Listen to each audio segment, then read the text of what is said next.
안녕하세요. 죽기 전에 꼭 가봐야 할 사찰 스토리텔러 권종서입니다.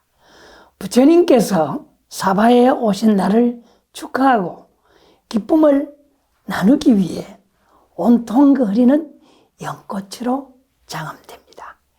예쁜 분홍빛 연꽃물이 손끝에 묻어나 향기를 전해주네요.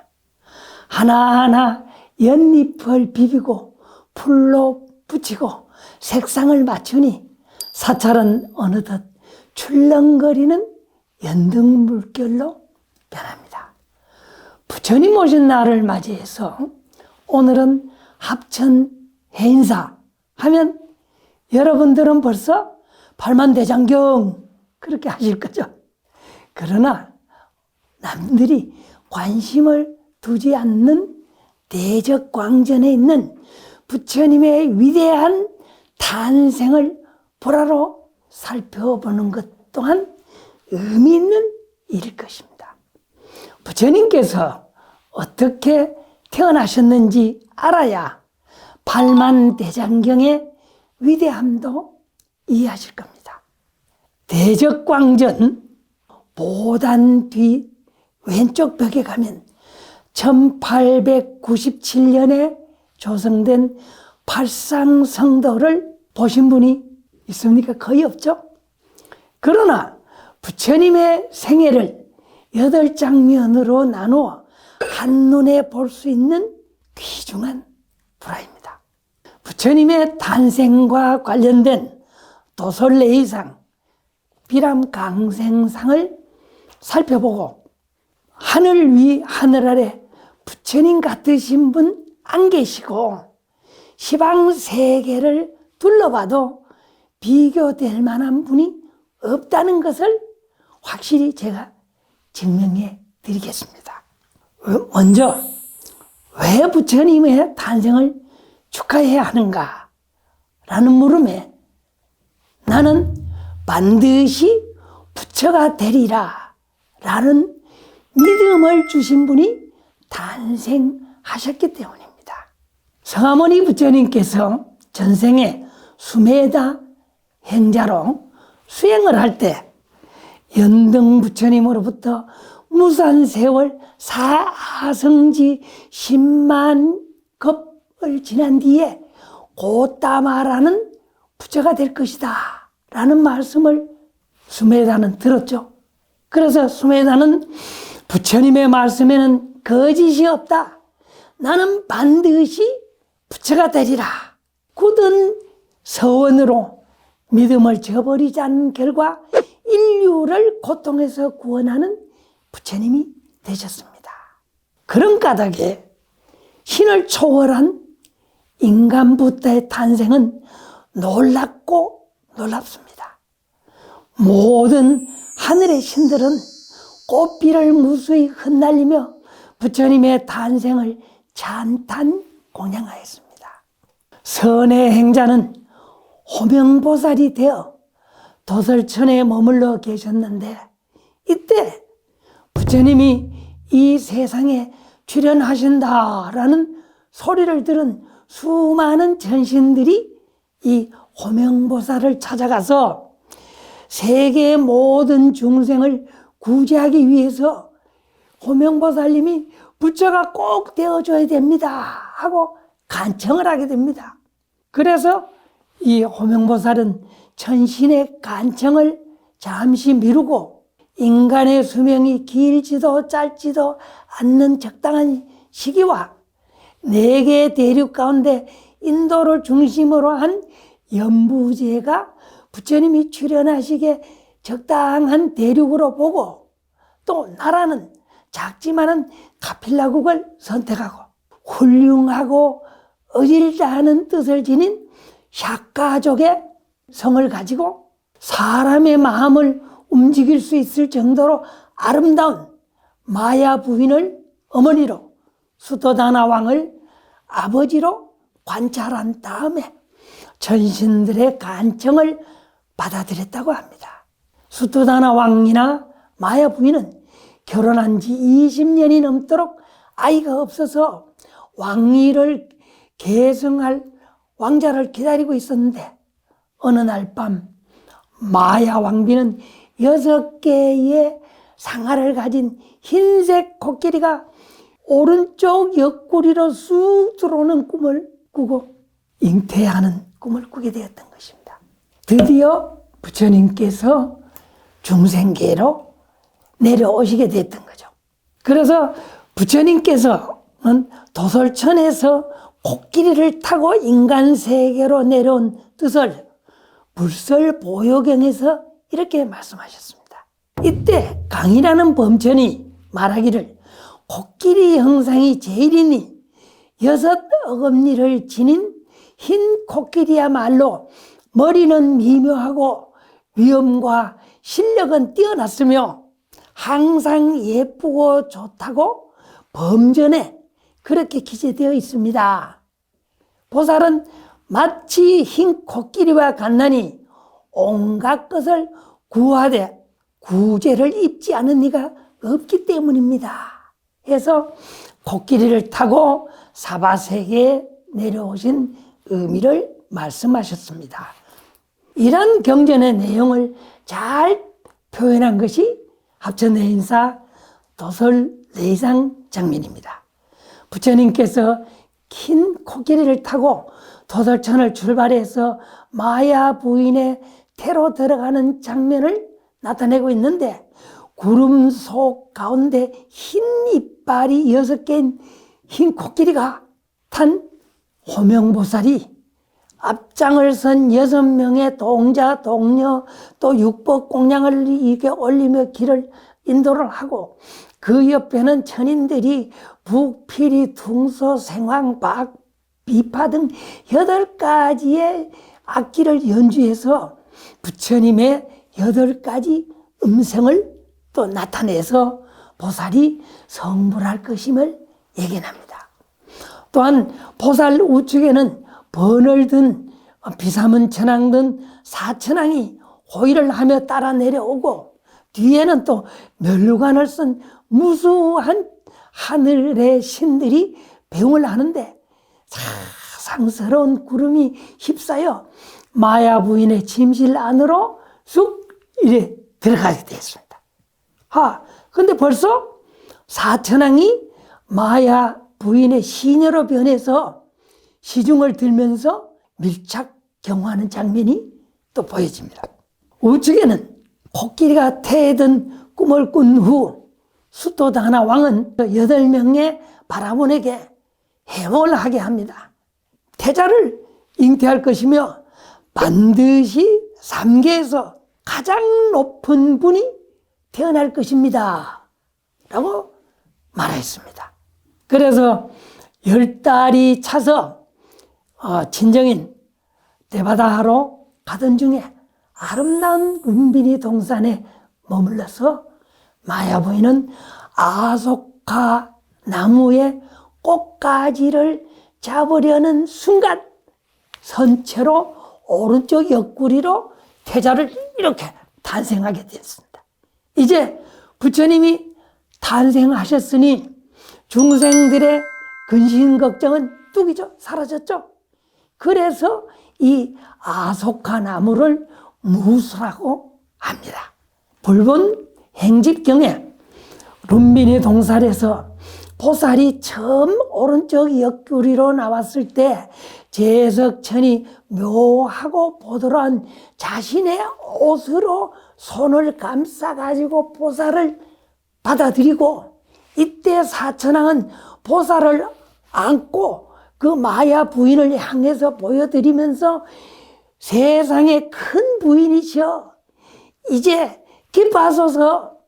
부인께서 아들을 낳으시니 이미 사람의 몸을 얻어싸우며 모든 하늘들도 기뻐 찬탄하는데 하물며 인간들이겠습니까? 라고 말했답니다.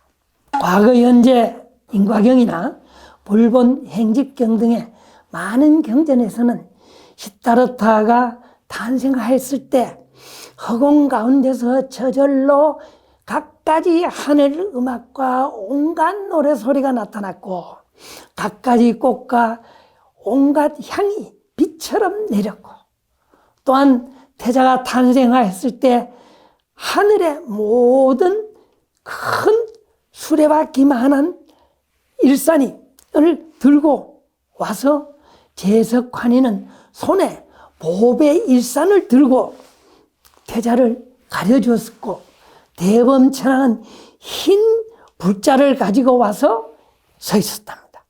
또한 난타와 오바난타 용왕의 형제는 맑고 따뜻한 물과 시원한 청정수를 막 토해서 퍼부어서 보살을 시켜드렸고, 그러니까 보살의 몸은 황금빛으로 빛나는 32가지의 모습을 갖추었고, 큰 광명으로 삼천대천세계를 비추었다고 경전은 말하고 있습니다. 합천행사 비람강생상 부처님의 탄생을 보면 그야말로 예견과 찬탄의 시간입니다. 제석천이 꿇어앉아 마야 부인의 옆구리에서 탄생하는 부처님은 자신의 옷으로 손을 감싼 채 받고 태어나는 부처님은 이미 법계의 주인임을 알리는 이런 직원인을 하고 태어납니다. 비사문 천왕은 번을 들고, 범천은 보배 일산을 들고 태자를 가려주고, 또 하늘에는 무산 꽃비가 내리고 수많은 천인들은 가지가지 보배로 공양을 올리고 있습니다. 이렇게 부처님이 탄생하시니 하늘의 9마리 용들이 향수를 뿜어 태자의 몸을 씻어주었다고 합니다. 당나라 도선율사가 지은 석가15 제천봉시상에서는 대사천왕이 하늘의 비단을 받아 모시고 보배 안궤 위에 놓았고, 제석이 일산을 잡았으며 범왕이 흰 불자를 가지고 좌우에 모시고 섰다.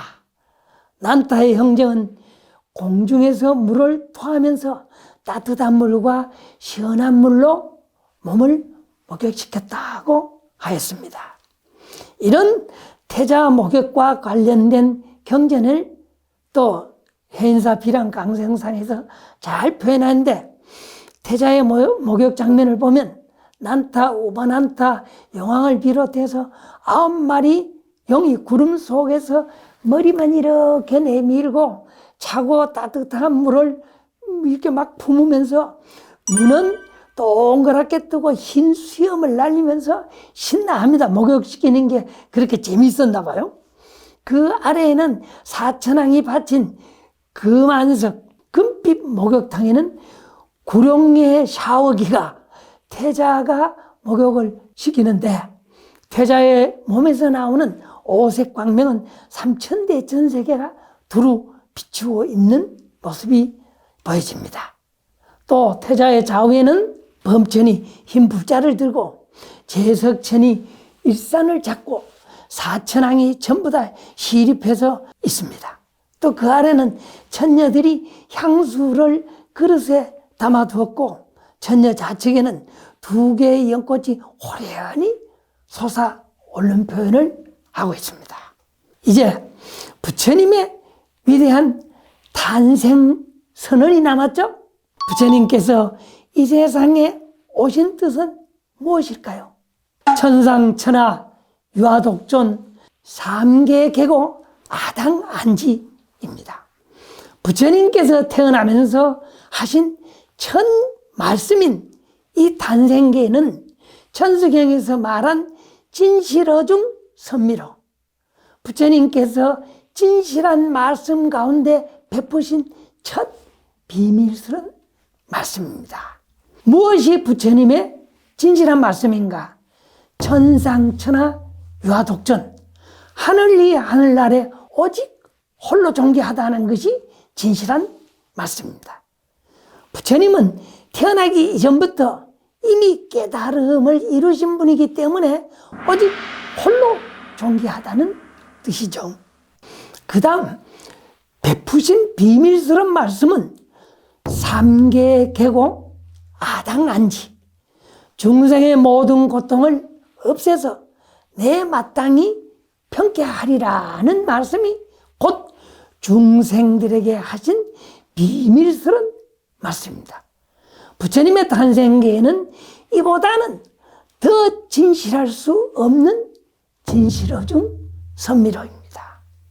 대방광불 화엄경 금강당 보살 10회향품에 보면 그때 금강당 보살은 인간의 높으신 이 탄생하시자 사방으로 7걸음 걸으시면서 일체 중생 무리를 다 관찰하고 걸림없는 법문으로 깨우치시네 하고 말씀했습니다. 세상에서 제일 존귀한 분이 중생의 고통을 없애준다는 말씀은 이제까지 어떤 신에게서도 듣지 못한 기막힌 말씀입니다. 이처럼 천신들의 찬탄과 봉양 속에서 태자는 부처님으로서의 사방칠보 28걸음을 내디디신 그것은 지옥, 아기, 축생, 인간, 욕계 6천, 색계 18천 등 28가지의 중생 세계를 표현한 것입니다.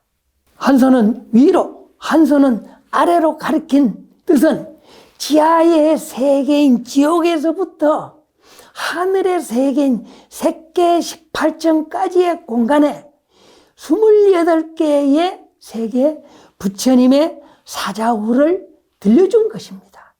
부처님의 첫 말씀은 믿음이 없는 중생들에게 믿음을 주는 말씀으로 더불어 모든 생명체 존엄성과 안락을 일깨워 주신 위대한 부처님의 자비심을 나타내 보이셨습니다. 대반열반경 열애성품에서 사방에 7걸음을 걸으신 뜻을 말했는데 동쪽에는 중생의 길잡이가 됨을 보이고 남쪽에는 중생에게 가장 좋은 복전임을 보이고 서쪽에는 생로병사를 끄는 최후의 몸이라는 것을 보인 것이며 북쪽에는 모든 생사를 이미 건넜음을 보인 것이다 라고 하였습니다. 가필라궁으로 돌아가실 때도 범청과 제석천은 일산을 들고 또 치약대가 연주를 하고 사천왕은 가마꾼이 돼서 가마를 메고 왕궁으로 들어갑니다. 그런데 주변에 있는 사람들은 모두가 신이 나서 즐거워하고 있습니다.